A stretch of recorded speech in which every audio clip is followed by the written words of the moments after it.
नहीं चलेगी, नहीं चलेगी। पुलिस प्रशासन होश में आओ, होश में आओ।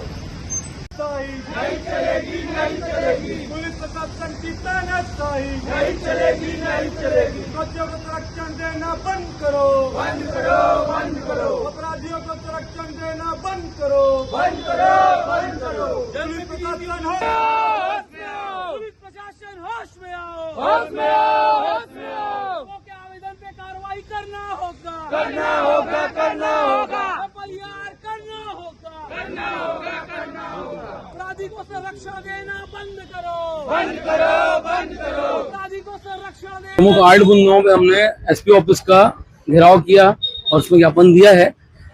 पहला पॉइंट मेरा ये था कि मैं आपको बिंदु के अनुसार बताना चाह रहा हूँ, एक एक बिंदु को, क्योंकि बहुत सारा है, 8 बिंदु है, इसलिए मैं शॉर्ट में बताऊंगा कि शुक्ला हॉस्पिटल के लिए, जो शुक्ला हॉस्पिटल में कुछ माह पूर्व एक लेडी द्रौपदी साहू की मृत्यु हो गई थी, जिसमें हंगामा हुआ था, लेकिन पुलिस भी पहुंची, स्वास्थ्य विभाग के लोग भी पहुंचे, लेकिन कार्रवाई वहां पे कुछ दिखाई नहीं दी।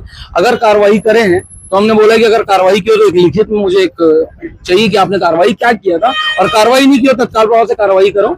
ये मैं एक पहला मांग था। दूसरा मांग ये था कि दीक्षित हॉस्पिटल आयुष्मान कार्ड योजना के अंतर्गत आता है, लेकिन उसके बावजूद भी जब वहां पे आज पिछले साल मृत्यु हो गई थी, उसके बाद उन लोगों ने पैसा लौटाया। जब आयुष्मान भारत योजना के तहत पैसा लेना ही नहीं है तो पैसा लिया क्यों था, और लिया है इसलिए लौटाया और एक्सेप्ट भी किया अपनी गलती को। तो वहां पे 3 पुलिस वाले भी थे और बाकायदा हमने शिकायत की थी कि आयुष्मान भारत योजना के अंतर्गत आने के बाद भी हॉस्पिटल वाला पैसा ले रहा है, इसका लाइसेंस निरस्त किया जाए, जो पैसा लिया इसकी भरपाई की जाए, इसके ऊपर कार्रवाई की जाए। अब तक कार्रवाई नहीं हुई है। एसपी ऑफिस में पूर्व में ज्ञापन दिया जा चुका था, तो एक मांग ये था कि उसमें कार्रवाई की। तीसरा मांग मेरा ये था कि जो अभी आप जान रहे हैं कि हाल ही में राजनांदगांव की शराब दुकानों में बहुत सारी शराब उपलब्ध नहीं है। हालांकि ये बात अलग है कि जिस ब्रांड से उन लोग को ज्यादा कमीशन मिलता है आबकारी वाले को, उन लोग उस ब्रांड को अभी भी सेल कर रहे हैं, बाकी यहाँ पे अवेलेबल नहीं है। लेकिन जहां अवेलेबल करवा रहे हैं, जैसे भी नई दुकान खुली है घूंगा में, चिचोला में, ऐसे इन सब दुकानों को, शराब दुकानों को प्रमोट कर रहे हैं, तो यहाँ पे उन लोग माल बेच रहे हैं। तो जो माल जा रहा है, तो ये मतलब अभी के मौके का फायदा उठा के उन लोग ओवर रेटिंग करके बेच रहे हैं सामान को। वहां से शिकायत मिल रही है ग्रामीणों से, तो ओवर रेटिंग करके जो बेच रहे हैं उन सुपरवाइजरों के ऊपर और उन सेल्समैनों के ऊपर कार्रवाई की मांग की है। साथ ही अभी हाल ही में एक ओवर रेटिंग का वीडियो वायरल हुआ था, आप लोग की जानकारी में होगा, रेवाड़ी भट्टी से नयन करके वहां सुपरवाइजर है। तो वहां पे जब कलेक्टर साहब तक बात पहुंची तो उन्होंने कार्रवाई की, उसके लिए मैं उनको धन्यवाद ज्ञापित करता हूं। लेकिन कार्रवाई उन्होंने छोटे कर्मचारी के ऊपर कर दी, सेल्समैन के ऊपर। जब सुपरवाइजर के अंडर में दुकान है तो सुपरवाइजर के ऊपर कार्रवाई होनी चाहिए, तो सुपरवाइजर के ऊपर कार्रवाई की मांग की है। अगला मेरा पॉइंट ये था कि एक प्रार्थी जैसा भी कोई भी आदमी थाना पहुंच रहा है, जैसे पुलिस तो वाहवाही लूट रही है सब तरफ, मीडिया में, यहाँ वहां सब जगह वो वाहवाही लूट रहे हैं कि हर काम हो रहा है, लेकिन धरातल में अगर अपना कार्यकर्ता बिठा दो एक थाने में, तो आपको रोज इतने परेशान, आप लोग ही अगर टीम में जाए तो लोग इतने परेशान मिल जाएंगे।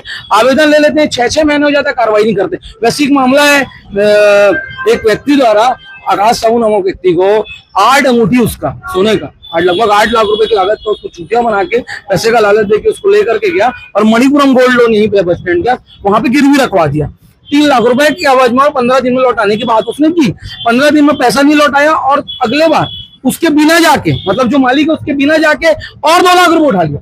तो बैंक की भी ऊपर जांच होनी चाहिए और साथ ही साथ जो व्यक्ति लिया उसके ऊपर एफआईआर नहीं हुई, आवेदन दिया, उसको बुलाया गया, वो उसके घर परिवार ने लिखित में 15 दिन का दिया कि हमने आपका पैसा लौटा देंगे करके। 15 दिन नहीं, आज 3 महीना हो गया, आवेदन दिए 6 महीना हो गया। उसके बाद वो खुद हॉस्पिटल में एडमिट था, मरने की कंडीशन, बोले कि वो आके सामने बोलेगा तो हम लोग कर देंगे। टीआई ने बोला, उसको लाके सामने बिठाया, उसने अपना बयान दिया। उसके बाद ये लोग बोलते हैं कि अब फेना देंगे, तो फेना के लिए आदमी आए हैं, पुलिस वाला में कार्रवाई कर मना आता है। अगर कोर्ट ही जाना है हर मामले के लिए तो थाने के ऊपर थाने बंद कर देने चाहिए, आदमी कोर्ट ही चले जाए। उसके बाद अगली मांग, लास्ट आखिरी मांग ये थी मेरी, 2 मांग को मैं एक साथ उसमें इंक्लूड कर दूंगा कि जब शराब बाहर की महाराष्ट्र निर्मित शराब और मध्य प्रदेश निर्मित शराब राजनांदगांव शहर जिले के अंदर पकड़ा रही है अंदर में, तो जो बॉर्डर में थाने वाले लोग हैं, जो जांच वाले लोग हैं, उन लोग क्या कर रहे हैं, शराब अंदर कैसे आ जा रही है? मुझे उनके जांच में संदेह है, कहीं उन लोग को मिलेगा तो नहीं है, और नहीं है तो लोग साबित करें कार्रवाई करके। और आखिरी मांग ये थी कि जो डोंगरगढ़ में बेलगांव शराब भट्टी है, वहां का जो सुपरवाइजर है उसकी जो डिग्री है वो फर्जी है, ऐसा सूत्रों से खबर मिली है। कलेक्टर साहब को भी शिकायत की जा चुकी है, आज एसपी मैडम को भी शिकायत इस मामले में हम लोगों ने की है। किरो साहब आए हुए थे, उन्हें आश्वस्त किया है कि कार्रवाई सब मामले होगी, डिग्री की जांच की जाए और सिर्फ उसको हटाने से हम आश्वस्त नहीं होंगे, उसके द्वारा वो अपने पद में रहकर जो गलत तरीके से पैसा कमाएगा पूरे की भरपाई भी उसे करनी होगी, क्योंकि किसी भाजपा के नेता से संबंधित है वो, इसलिए उसके ऊपर कार्रवाई नहीं होती है। तो आज देखने को मिल जाएगा कार्रवाई होगी कि नहीं होगी, और अगर कार्रवाई नहीं होती है तो हम लोगों ने 7 दिन का अल्टीमेटम दिया है, उसके बाद एसपी ऑफिस के सामने चक्का जाम करेंगे।